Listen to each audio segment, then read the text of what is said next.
ইংলিশের একটি নতুন পাঠ শুরু করব, ভার্ব। তো সেই ভার্ব চ্যাপ্টারটা প্রথম থেকে লাস্ট পর্যন্ত সুন্দরভাবে বুঝবো। তো বেশি কথা না বলে শুরু করি। তো আজকে আমরা প্রথমে শুরু করব ভার্ব। ভার্ব কি এটা আমাদের জানতে হবে। ছোটকাল থেকে আমরা একটা জিনিস শিখেছি, ভার্ব মানে কি, কোনো একটা কিছু কাজ করা বোঝায়, সেটাকে ভার্ব বলা হয়। কিন্তু সেটা কিন্তু আমরা সুন্দরভাবে আজকে ডেফিনিশনের মাধ্যমে জানি।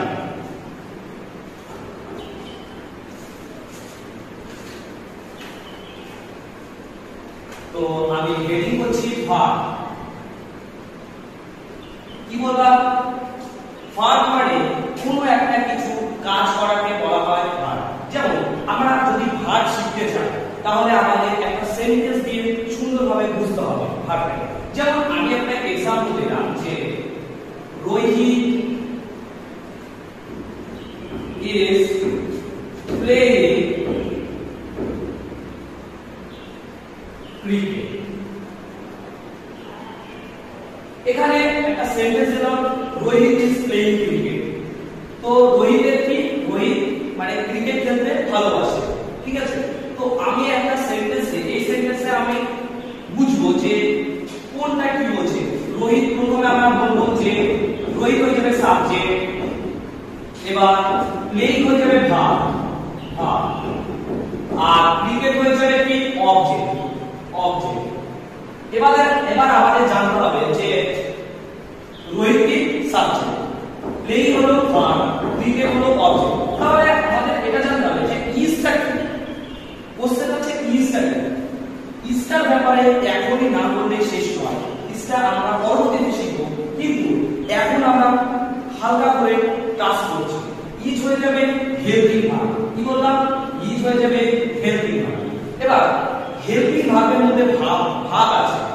হেল্পিং ভার্ব একটা আছে আর একটা কি মেইন ভার্ব আছে, সেটা আমরা পরবর্তী ক্লাসে আলোচনা করব। তো এখানে এবার যদি বলি যে সাবজেক্ট কাকে বলা হয়, সাবজেক্ট কাকে বলে, তো এটা আমরা এখন জানি। প্রথমে ভার্ব তো জানলাম যে কোনো কিছু কাজ করা বোঝালে সেটা হয়ে যাবে ভার্ব, কিন্তু সাবজেক্ট তো আমরা জানি না। তো সাবজেক্ট কাকে বলে? যখন আমরা ভার্বকে হু বা হোয়াট দ্বারা প্রশ্ন করলে, যে উত্তরটি পাই তখন সেটাকে আমরা সাবজেক্ট বলি। ওকে, এবার আমরা জানবো যে অবজেক্ট কাকে বলা হয়। ভার্ব জানলাম, সাবজেক্ট জানলাম, তাহলে এবার আমাদের অবজেক্ট কাকে বলে। দেখো অবজেক্ট কাকে বলে? যখন আমরা ভার্বকে হোম বা হোয়াট দ্বারা প্রশ্ন করলে যে উত্তরটা পাই তখন তাকে অবজেক্ট বলে। কি বললাম? হোম বা হোয়াট দ্বারা প্রশ্ন করলে যে উত্তর পাই তখন তাকে অবজেক্ট বলে। এবার আমরা দেখব যে যদি আমি বলি what is playing cricket, what is playing cricket, কি খেলা হচ্ছে, এখন এখানে অ্যানসারটা হয়ে যাবে Rohit is playing cricket. Okay, Rohit is playing cricket. যদি আমি ভার্বকে আমি হোম দ্বারা প্রশ্ন করি যে Rohit is playing whom, Rohit কি করছে, তখন আমরা কি বলবো? Rohit is playing cricket. Okay, যদি কারো ডাউট থাকে তাহলে আমাকে কোশ্চেন করতে পারো।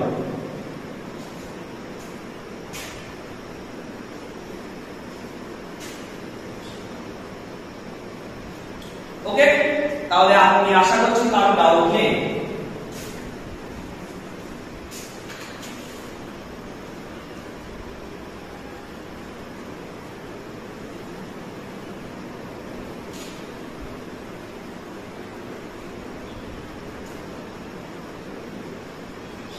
এবার এটা সেন্টেন্সের মধ্যে ভার্ব তো বললাম, এবার ভার্বের মধ্যে কি আছে দুটো আমরা एग्जांपल দ্বারা চিহ্নিত করব। যেমন আমি আরেকটা एग्जांपल দিচ্ছি, বিরাট ইজ প্লেইং, প্লে না প্লেইজ ক্রিকেট। ক্রিকেট, দেখো এখানে বলছে বিরাট ইজ প্লে না প্লেইজ ক্রিকেট হবে। তো এটা কেউ অ্যানসার করতে পারবে আশা করি। যদি কারো জানা থাকে তাহলে আমাকে কমেন্ট করতে পারো। দেখো এখানে বিরাট হয়ে যাবে কি সাবজেক্ট, প্রথমে বললাম বিরাট কি হবে সাবজেক্ট, আর ইজ হয়ে যাবে কি আমি এটা পরে বলছি, আর প্লে অবজেক্ট এস এটা কি হয়ে যাবে ভার্ব হবে ভার্ব, আর ক্রিকেট হয়ে যাবে কি অবজেক্ট, ক্রিকেট কি হবে অবজেক্ট হয়ে যাবে। তো আমার প্রশ্ন হচ্ছে এখানে বিরাটের বিরাট তো বললাম যে ইজ কে যাবে, ইজ হয়ে যাবে আমি বললাম কি হেল্পিং ভার্ব বা মেন ভার্ব আমরা বলতে পারি, কোনো অসুবিধার কারণ নেই, ঠিক আছে। তো এখানে বিরাট যে সাবজেক্ট ইজ হয়ে যাবে helping verb, play object S হয়ে যাবে ভার্ব, আর ক্রিকেট হচ্ছে অবজেক্ট। তো প্রশ্ন হচ্ছে এখানে প্লে হবে না প্লেস হবে, প্লে হবে না প্লেস হবে, কেউ যদি জানা থাকে কারণ তাহলে আমাকে কমেন্ট করে বলতে পারো। তো আমি একটা জিনিস বলবো আজকে, এখানে যদি সাবজেক্ট যদি সিঙ্গুলার হয়, কি বললাম যদি সাবজেক্ট সিঙ্গুলার হয় তাহলে ভার্ব কিন্তু অবশ্যই সিঙ্গুলার হতে হবে। কি বললাম যদি সাবজেক্ট সিঙ্গুলার হয় তাহলে ভার্বকে অবশ্যই সিঙ্গুলার হতে হবে, আর যদি সাবজেক্ট যদি প্লুরাল হয় তাহলে ভার্বকে অবশ্যই প্লুরাল হতে হবে। এটা আমাদের কিন্তু মাথায় মনে রাখতে হবে। তাহলে এখানে বিরাট কিন্তু সাবজেক্ট আছে, তো এখানে ভার্ব কোনটা সাবজেক্ট, ভার্ব কোনটা বিরাট তো আমাদের সিঙ্গুলার আছে তাই তো, বিরাট কারণ একজন ব্যক্তি, আমরা জানি যে একজন ব্যক্তি হলে কি হচ্ছে সিঙ্গুলার, আর একের বেশি অর্থাৎ মোর দ্যান যদি বোঝায় তাহলে সেটা কিন্তু প্লুরাল হয়ে যাবে। তো এখানে বিরাট কি আছে সিঙ্গুলার মানে একজন ব্যক্তি, তাই বিরাট সিঙ্গুলার, আর প্লে অবলিক প্লেস এখানে আমরা কোনটা চিহ্নিত করব সিঙ্গুলার হিসেবে। দেখো এখানে ভার্বের ক্ষেত্রে যদি ভার্বের ক্ষেত্রে যেখানে এস অবলিক এস যদি যুক্ত থাকে কোন ভার্বের শেষে, আমি ডেফিনেশনে বলতে পারি যে কোন ভার্বের শেষে যদি এস যুক্ত থাকে তাহলে সেটা সিঙ্গুলার হবে। ওকে, তাহলে আমি এখানে দেখতে পেলাম যে বিরাটের পর যে ভার্ব আছে এখানে এই ভার্বটা প্লেস, এই ভার্বের শেষে কিন্তু এস আছে, তাই এখানে এটা হয়ে যাবে কি সিঙ্গুলার। তাহলে আমি এখানে সিঙ্গুলার হিসেবে চিহ্নিত করব প্লেস। অ্যানসার আমার হবে কি বিরাট ইজ প্লেস ক্রিকেট। তাহলে আমার অ্যানসারটা দাঁড়াবে কি বিরাট ইজ প্লেস ক্রিকেট। ওকে, এবার আমি আরো এক্সাম্পল নিয়ে আমি আলোচনা করব। যেমন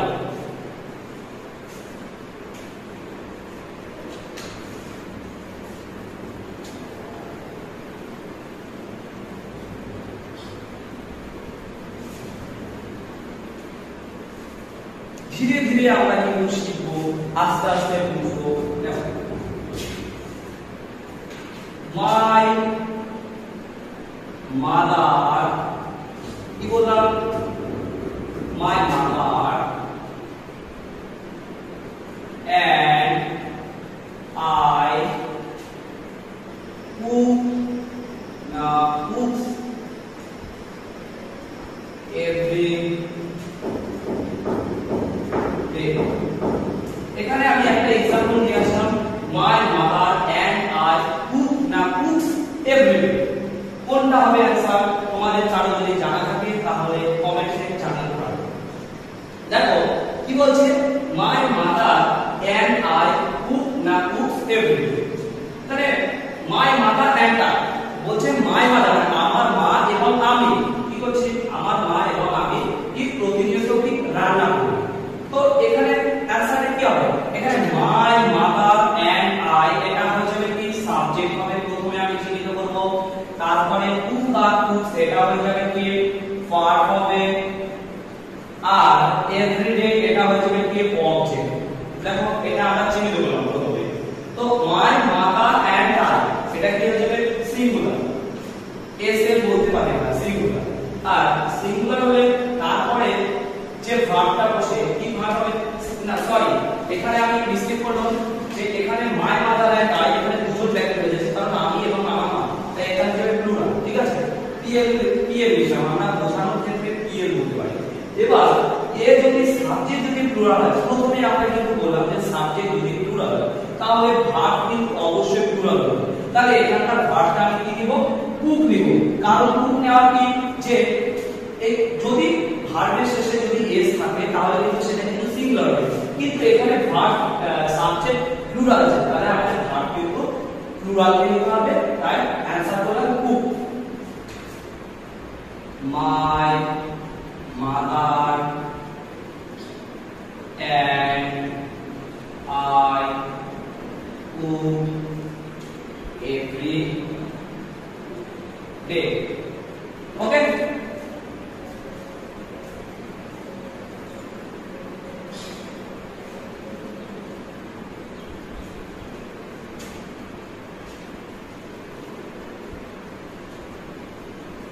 এবার আমি আরো কিছু एग्जांपल নিয়ে আলোচনা করব। চিন্তার কোনো কারণ নেই, কোনো অসুবিধা হবে না। যদিও প্রথম থেকে শেষ পর্যন্ত যদি সুন্দরভাবে শোনা হয় তাহলে অসুবিধার কোনো কারণ থাকবে না।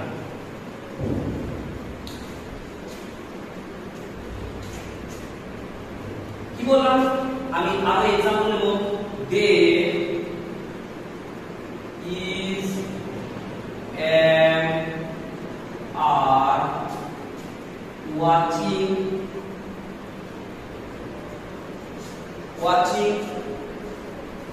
T20 World Cup. কি বললাম?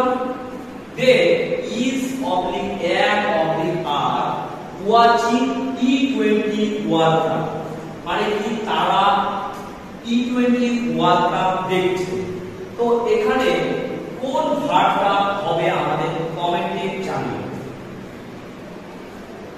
দেখো এখানে দে কিন্তু সিঙ্গুলার, আমি তো আশা করি সকলেই জানি যে দে হচ্ছে সাবজেক্ট, দে কিন্তু সিঙ্গুলার হবে, ঠিক আছে? দে হচ্ছে সাবজেক্ট, ইজ এম আর এটা হচ্ছে কি বলতো, এটা হয়ে যাবে হেল্পিং ভার্ব, বা আমরা এটাকে মেন ভার্ব বলতে পারি, এর ভিউ বলতে পারি, অসুবিধার কোনো কারণ নেই। এখানে ওয়াচিং হয়ে যাবে কি ভার্ব, ওয়াচিং ভার্ব আর টি20 ওয়ার্ড কাপ হয়ে যাবে অবজেক্ট, ঠিক আছে? তো আমি কি বললাম যে দে কি দে সাবজেক্ট, ইজ এম আর এগুলো হয়ে যাবে কি হেল্পিং ভার্ব বা মেন ভার্ব, আর ওয়াচিং হয়ে যাবে কি ভার্ব আর টি20 ওয়ার্ড কাপ হয়ে যাবে কি অবজেক্ট। ওকে, তো এবারে আমাদের জানতে হবে যে সাবজেক্ট সিঙ্গুলারে আছে না প্লুরালে আছে, এটা আমাদের জানতে হবে। দেখো দে মানে কি তারা, তাই তো? দে মানে তারা, কারণ দে মানে তারা মানে এখানে একজনকে বোঝাচ্ছে না, তারা মানে অনেকেই আছে, হতে পারে দুজন, পাঁচজন, দশজন, অনেক হতে পারে। তো তাহলে তারা মানে এখানে তারা দে হয়ে যাবে কি প্লুরাল, প্লুরাল সেন্স আছে। তাহলে প্লুরাল সেন্স থাকলে তাহলে তারপর কি বলবে, মানে হেল্পিং ভার্ব মানে কাকে নিতে পারি, ইজ নিব, এম নিব না আর কে নিতে পারি। এখানে দেখো ইজ আর এম সাধারণত কার ক্ষেত্রে বসে, সিঙ্গুলার ক্ষেত্রে বসে, সিঙ্গুলার ক্ষেত্রে ইজ এম বসে, আর বসে কাদের ক্ষেত্রে, প্লুরাল সেন্সের ক্ষেত্রে কিন্তু আর বসে, প্লুরাল সেন্সের ক্ষেত্রে কিন্তু আর বসে। তাহলে আমি এখানে নিব দে আর অ্যানসার করব। এবার এখানে দেখো এখানে কি আছে, এখানে আমি কিন্তু আর কে অ্যানসার দিলাম, তাহলে অ্যানসারটা আমার কি হবে, they are watching T20 World Cup. Okay, আর মুছে দিলাম।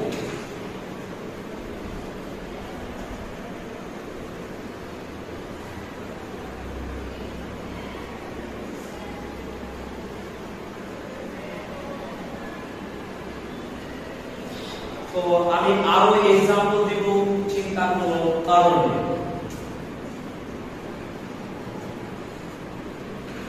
কি দেব, ইউ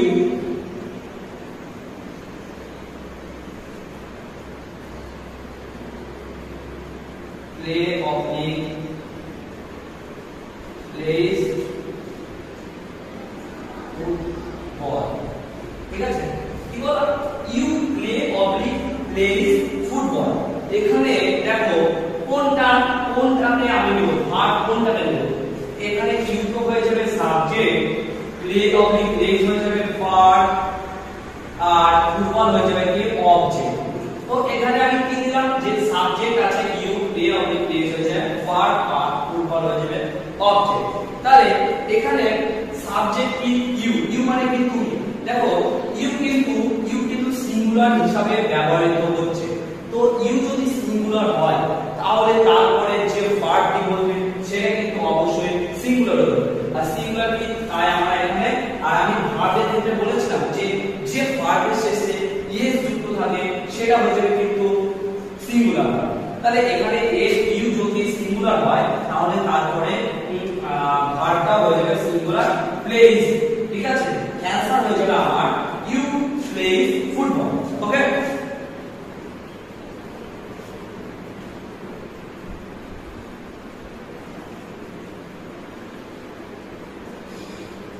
আরো একটা কথা না বললেই নয়, যদি কোনো ভার্বের শেষে আইএনজি যুক্ত থাকে তাহলে তার পূর্বে হেল্পিং ভার্ব কি am, is, are এগুলো কিন্তু অবশ্যই কিন্তু বসাতে হবে।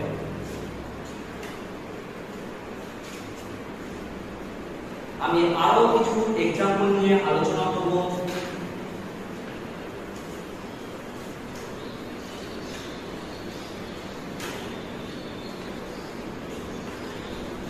যেমন আমি যেটা বললাম কিছুক্ষণ আগে, যে ভার্বের শেষে আইএনজি যুক্ত থাকে তাহলে তার পূর্বে হেল্পিং ভার্ব বা main verb am, is, are এর বসাতে হবে। তো সেটা আমি একবার দেখাবো।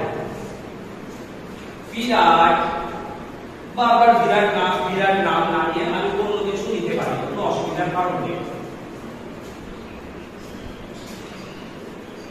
যেমন সুমন is playing cricket।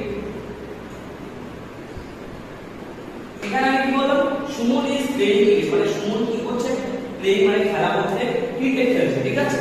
তো এখানে সুমন আছে কি সাবজেক্ট, সুমন আছে সাবজেক্ট, ইজ আছে, এটা কি আমি প্রথমে বললাম যে এটা হয়ে যাবে মেন ভার্ব বলতে পারি, এমডি ভার্ব বা হেল্পিং ভার্ব আমি চাইলে বলতে পারি এমডি। তাহলে এবার প্লেইং কি, এটা কিন্তু একটা ভার্ব, আর ক্রিকেট হয়ে যাবে অবজেক্ট, ঠিক আছে। ক্রিকেট হয়ে যাবে কি অবজেক্ট। তাহলে এখানে দেখো সুমন আছে সাবজেক্ট, ইজ আছে হেল্পিং ভার্ব বা মেন ভার্ব, আর প্লেইং হয়ে যাবে কি ভার্ব, আর ক্রিকেট হয়ে যাবে অবজেক্ট। তো আমি পূর্বে বললাম যে কোনো ভার্বের শেষে যদি আইএনজি যুক্ত থাকে তাহলে তার পূর্বে কিন্তু am, is, are এদের মধ্যে যে কোনো কিছু আমি বসাতে পারি, কিন্তু সেটা সেন্টেন্স অনুযায়ী আমাদের কিন্তু বসাতে হবে, ঠিক আছে। দেখো এখানে কি আছে, সিঙ্গুলার আছে সুমন, একজন, এখানে কিন্তু আমি is বসিয়েছি। যেমন প্লেইং আইএনজি আছে, আর আইএনজি ক্ষেত্রে আমি কিন্তু এখানে কি বসিয়েছি, is কে বসিয়েছি। ওকে, আর যদি অসুবিধা থাকে আমাকে কমেন্টে জানাতে পারেন, ঠিক আছে। আমি মুছে দিলাম।